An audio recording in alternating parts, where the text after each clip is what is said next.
on Over the Rainbow, I think the whole 3 months of it building up with all of us girls, when we finally got to the final, it was almost like, are you sure this is really over, or are we really coming back next week? And it was kind of like, you know, that pressure. And I remember me and Sophie just standing there and being in full support of one another and just thinking, well, this is it now, one of us has to do this. And it wasn't necessarily for me the thought of, oh wow, you know, I'm going to win a competition. It was, one of us is going to have a career out of this and be able to start life in the industry that I've always dreamed of doing. And I think that is what I was looking forward on. And I think the reason, because actually I don't know about anyone else in previous competitions, but I didn't cry or let that kind of relief out, because I was like, no, the work begins now, and this is an amazing opportunity. On the Sunday morning, obviously the girl that got voted out would have to leave the house. And it was the most heartbreaking thing ever. And we knew at the beginning of the week that someone was going to have to go.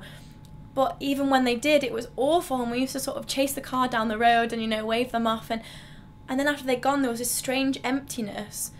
And then we'd sit and be interviewed again, and then the week would start and it would just start again without them. And it was a really strange process. And it was almost like we had to have a massive amount of emotion when they went and then get over it really, really quickly to kind of recoup for the rest of the week. After the programme, there was quite a break between me starting the rehearsals for the show, and we started rehearsals in December and I won the competition in May. So it gave me a chance to really settle down and obviously move myself to London. Being a northern girl, I had to go through that process. Yeah, and do all of that. I had some singing lessons. I went to Arts Educational in Chiswick and did some training with the second years.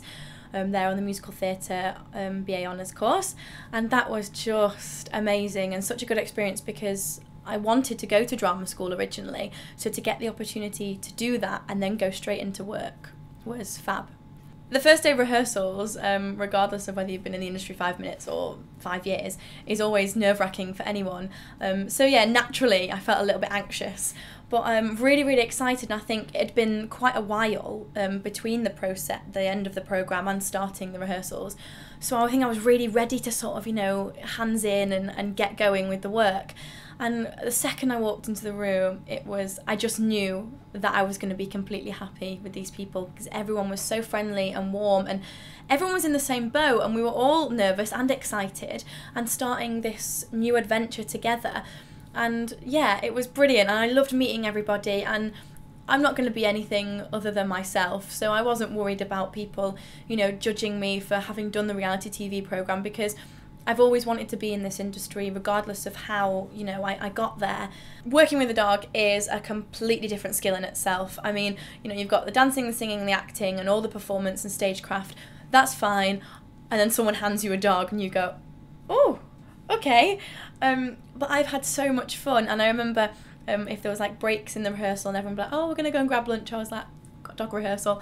But it was great, and I've formed such a bond with all 4 of them. And it's so funny to think now of how I know the dogs inside out. I don't have to think like, oh, this one likes to be picked up in this area, or this one you can't lift like this because it doesn't feel comfortable. It was really, really magical recording the cast album, and to be a part of an original London cast and be on a cast album is amazing. So, you know, being in the studio was great. It was really funny actually, because of all our schedules, sometimes I'd be in there on my own, but I'd be recording my parts to an ensemble track. So I'd have like the other guys in my ear and I'd be going da da da da da. Oh yeah, and sort of like waiting for them. So it was so weird because they weren't there, but they had this massive orchestra in my ear and these other voices, and then just me sort of like popping in my line every now and again. My dream roles, obviously anything in the industry, it would be a gift to work, isn't it? But if you could pick, I'd love to play Natalie in Next to Normal if it ever came to London. And Mary Poppins, maybe a few years, I need to wait for that one. Liza Doolittle in My Fair Lady, that would be a lovely, lovely role. Yeah, those 3 are my top. I'd love to do something in the Heights, but it's not on anymore and I'm not Spanish, so